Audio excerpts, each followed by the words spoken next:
12 IB neutralizes top NPA officer in a clan encounter. AFP ensures readiness for Typhoon Marcin, mobilizes relief supplies. NDRRMC orders residents in areas on the path of Typhoon Marcin to evacuate immediately. PBBM orders Mercadiwa senders to expand 29 peso rice for all program.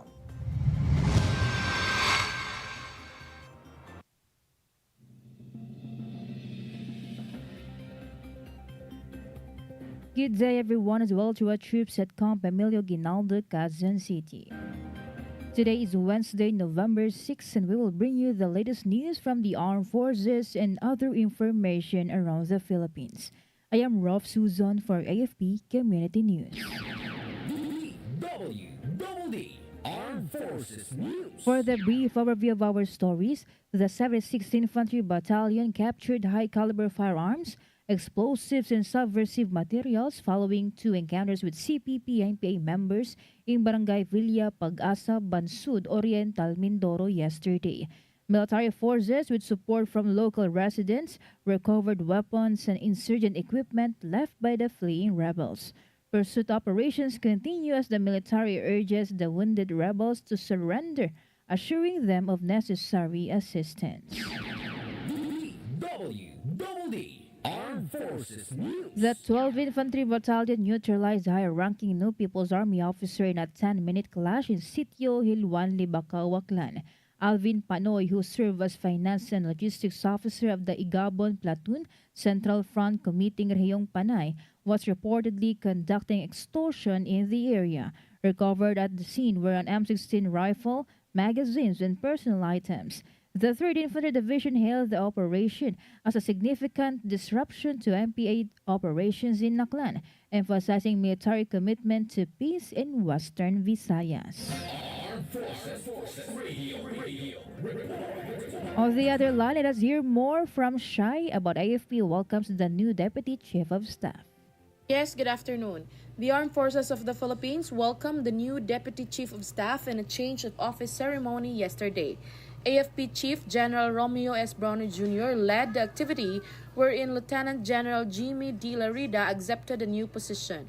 Previously, Lieutenant General Larida served as the Deputy Chief of Staff for Operations and held key roles including Joint Task Force National Capital Region Commander and Deputy Commandant of the Philippine Marine Corps.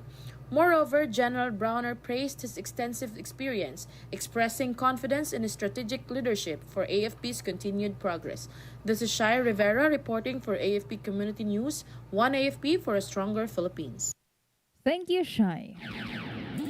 DWDD Armed Forces News. 3rd Infantry Spearhead Division Commander Major General Marion Sizon has given the commander of 303rd Infantry Brigade a clear directive to eliminate the remaining Communist New People's Army forces in Negros Occidental.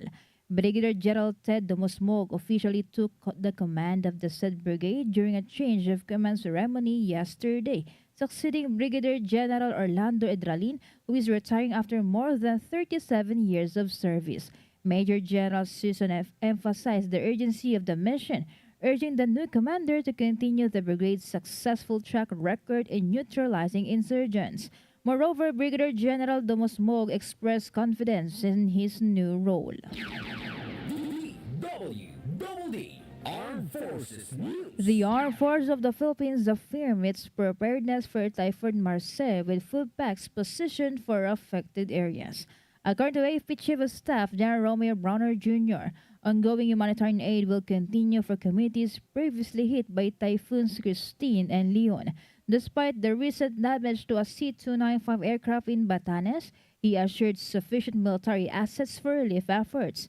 The AFP is also ready to assist the Philippine National Police with forced evacuations following Defense Secretary Gilberto Chodoro Jr.'s directive. Armed Forces Radio.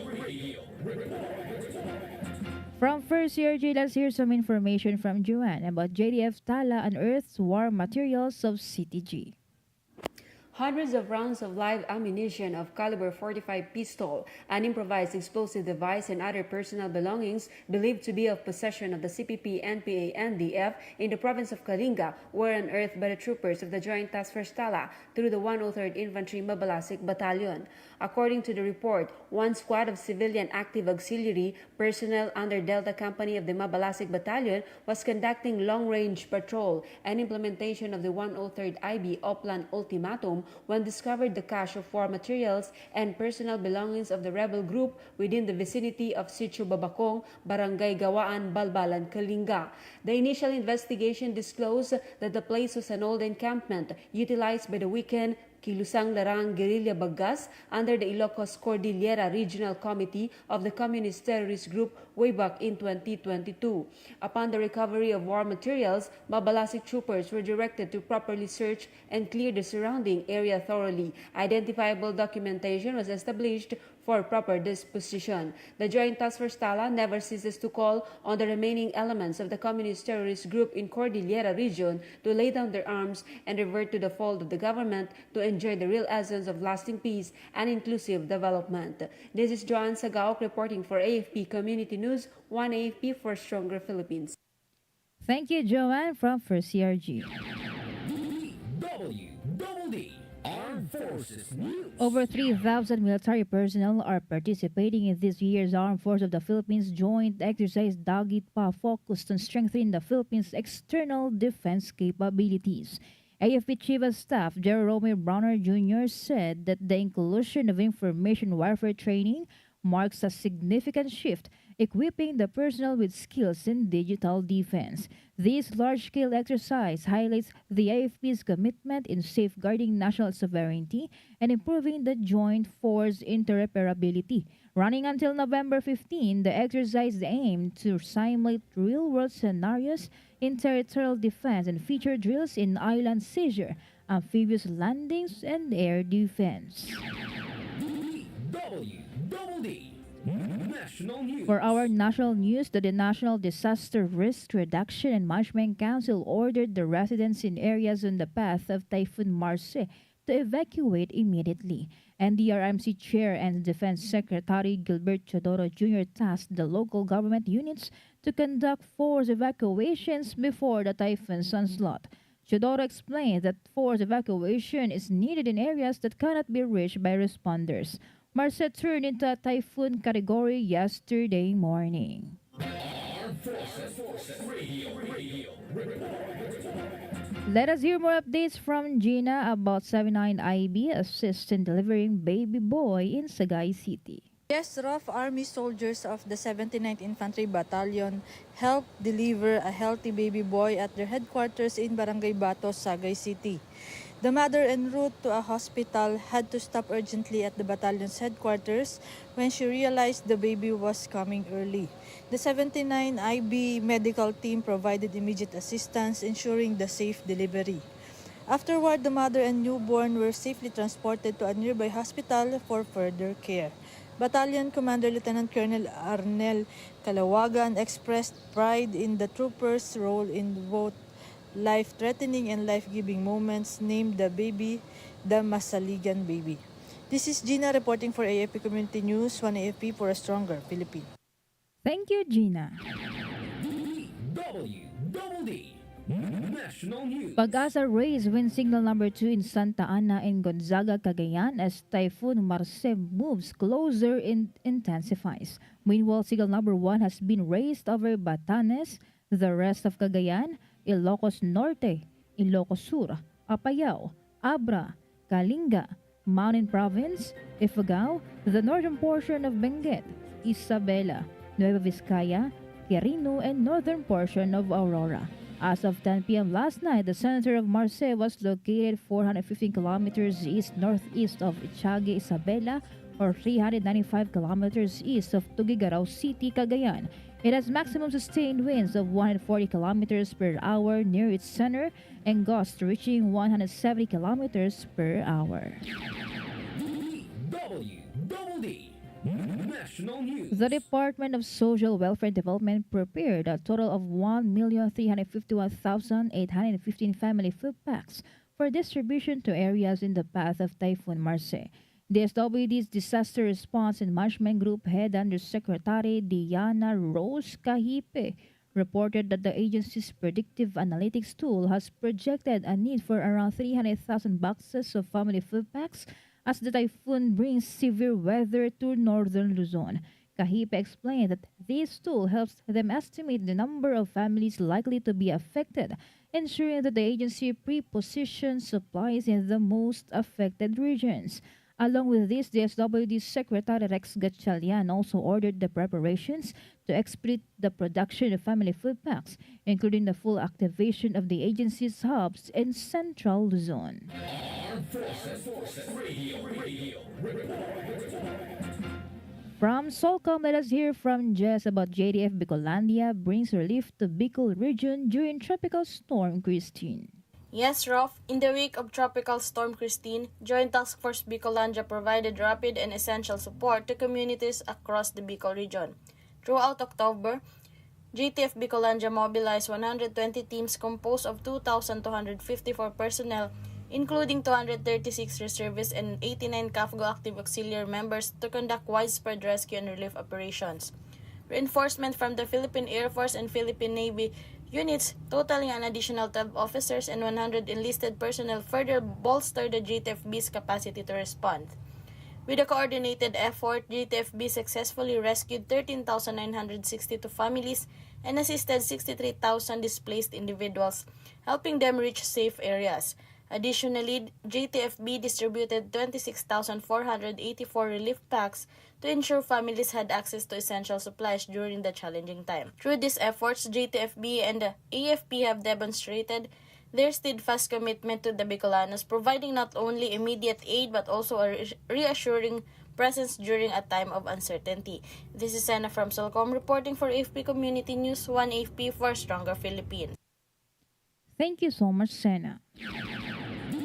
DWDD National News. The Department of the Interior and local government ordered the concerned localities to restrict the tourist activities and warned the small-scale miners to cease operation in the areas affected by Tropical Storm Marce.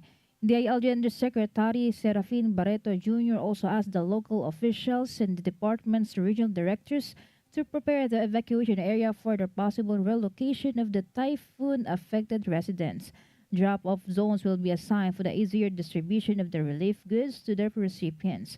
Barreto also noted that the personnel of the Philippine National Police, Bureau of Fire Protection, the Bureau of Jail Management, and Penology were deployed to ensure a more effective emergency and rescue operation. DWDD National News. President Ferdinand Marcos Jr. approved the extension of the construction period for two of the government's flood mitigation projects in Cavite and Metro Manila. PBBM green-lighted the extension of the construction period and other adjustments to the Cavite Industrial Area Flood Risk Management Project and the Pasig-Marikina River Channel Improvement Project Phase 4. The project's implementation period was originally set from October 2019 to April 2024, but the National Economic Development Authority Board, chaired by Marcos, approved a 65-month extension from April 2024 to September 2029.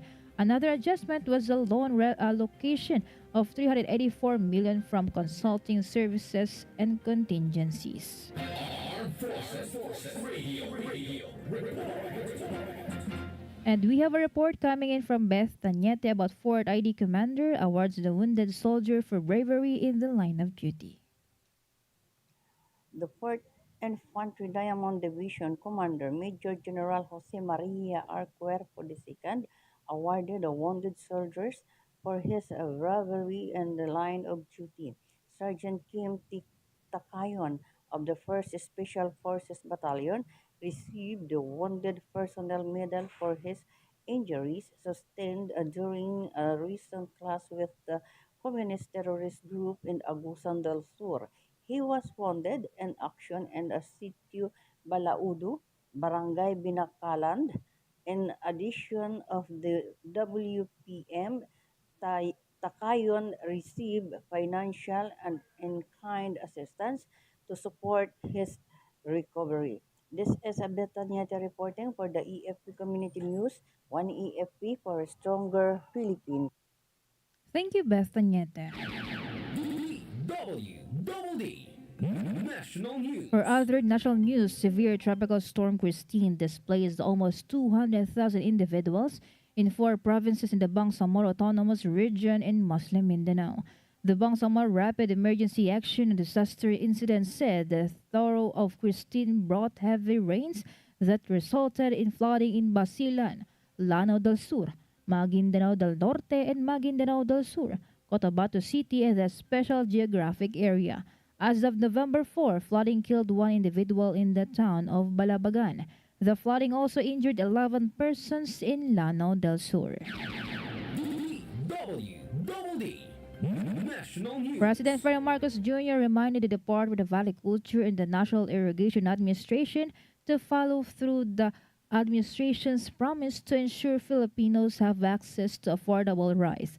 Marcos tasked the DA and NIA to expand the 29 peso Rice for All program and put up more Kadiwa ng Pangulo centers to bring affordable rice with reach for more communities across the country. The chief executive also called on LGUs to buy palay directly from farmers. He pointed out that this way, the farmers will receive fair prices for their hard work and the country can secure a steady supply of rice for everyone. Armed Forces Radio. For other updates, let us hear the details about AFP promotes 14 senior officers in key roles. Go ahead, Kevin. Armed Forces of the Philippines promoted 14 senior officers in a ceremony yesterday, advancing leaders across the Army, Air Force, and Navy. AFP Chief of Staff General Romeo S. Browner Jr. led the said activity. Prominent among the promotions were Lieutenant General Ferdinand T. Brandon as the new Armed Forces Intelligence Command Head and Brigadier General Constancio M. Espina as AFP's Communications and Information Systems Commander. The event highlights AFP's efforts to enhance leadership for national security. This is Kevin reporting for AFP Community News, one AFP for stronger Philippines. Thank you, Kevin. DWDD National News. The Commission on Elections has discovered at least 500,000 double or multiple registrations for inclusion in the voters list for the upcoming 2025 national and local elections. Chair George Erwin Garcia said that the applications for registration are under evaluation by the Election Registration Board, and through the process it was found out that there were a total of 532,837 applicants with duplicate fingerprints on the automated fingerprint identification system. Garcia reminded the public that double or multiple registrations are an election offense punishable by up to 6 years imprisonment. But he assured that the violators would be given the chance to explain the circumstances of their double or multiple registration. DWDD National News. The Department of Foreign Affairs has strengthened its efforts to fight fraudulent passport applications. The FA teamed up with the Philippine Statistics Authority, Bureau of Immigration, National Intelligence Coordinating Agency, National Bureau of Immigration, and the Philippine National Police. DFA Undersecretary Jesus Domingo said the Memorandum of Understanding would enable agencies to improve data sharing efficiency and develop interoperable systems. The MOU would also ensure the prompt coordinated responses and institute the necessary checks and balances. Armed Forces Radio. More updates from Ella Mercado about PRO-4A officers. Lady Club holds a Serbisyong Pangkalusugan Caravan in Calamba City, Laguna. Over 100 children from post-elementary school grades 1 and 2 receives healthcare services and personal hygiene kits during the Serbisyong Pangkalusugan para sa Police Regional Office Calabarzon, which was successfully carried out in Camp Brigadier General Vicente Lim in Calamba City, Laguna. The activity launched by Police Regional Office 4A Officers Ladies Club is part of their support to Police Brigadier General Lucas Power Program, Protect Our Community's Well-Being through effective services and response funds that promotes Calabarzon PNP's commitment towards health and wellness of their children in the community, and also in line to National Children's Month Health Caravan this November 2024. Under the theme Kalusugan ng Bata, Tungkulin ng Lahat, Gabay Tungo sa Bagong Pilipinas, the caravan activities include dental team puppet show by students from Our Lady of Fatima University College of Dentistry, a simultaneous toothbrushing drill, and a demonstration on proper hand washing techniques. The health caravan highlighted the storytelling session focused on nutrition, which promotes healthy habits from an early age. Regional Director Police Brigadier General Paul Kenneth Lucas, together with his wife Mary June Lucas, and Regional Medical and Dental Unit 4A, headed by Police Colonel Michelle Arban, expressed their gratitude for the success of the said activity in welfare of their constituents in Region 4A. This is Ella Mercado reporting for AFP Community News, 1 AFP for Stronger Philippines. Thank you, Ella Mercado. And now let's hear a report on the ground about Philippine Marine Honors veterans with health and wellness fair. Go for the details, Mars. Good afternoon. The Philippine Marine Corps led a tribute to veteran Marines at the national headquarters in Fort Bonifacio, Taguig City yesterday with the Veterans Health and Wellness Fair. The event recognized the sacrifices of soldiers who devoted their lives in serving the nation, offering services such as health, wellness, education, livelihood, and social-emotional programs. The PMC continues to honor its veterans, officials, and personnel for their dedication to a free and peaceful country. This is Mars reporting for AFP Community News 1, AFP for a Stronger Philippines. Thank you, Mars. DWDD National News. The Department of Justice is coordinating closely with money service businesses and social media platforms in its fight against online sexual abuse and exploitation of children, or OSAIC. DOJ Secretary Jesus Crispin Remulla said the government will continue to work diligently with the international partners to ensure that offenders are brought to justice and that children are safeguarded from such crimes. The DOJ issued a statement after a court in France sentenced to 25 years in prison Beauchalem Bouchiba, a French graphic artist, for having ordered the live-streamed rape of hundreds of preteen girls in the Philippines between 2012 and 2021. Remulla has added that this case sends a powerful message that child exploitation, whether online or offline, will not be tolerated. DWDD Armed Forces News. And that's all for today's broadcast. Thank you so much for joining us, especially to our audience in our Facebook page, AFP Radio DWDD. Don't forget to tune in tomorrow for more updates, same time and same station. Again, this is Ralph Susan for AFP Community News, 1 AFP for a Stronger Philippines. Kayo ay nakatutok sa DWDD AFP Radio. Kami po ay kasapi ng KBP, Kapisanan ng mga Broadcaster ng Pilipinas.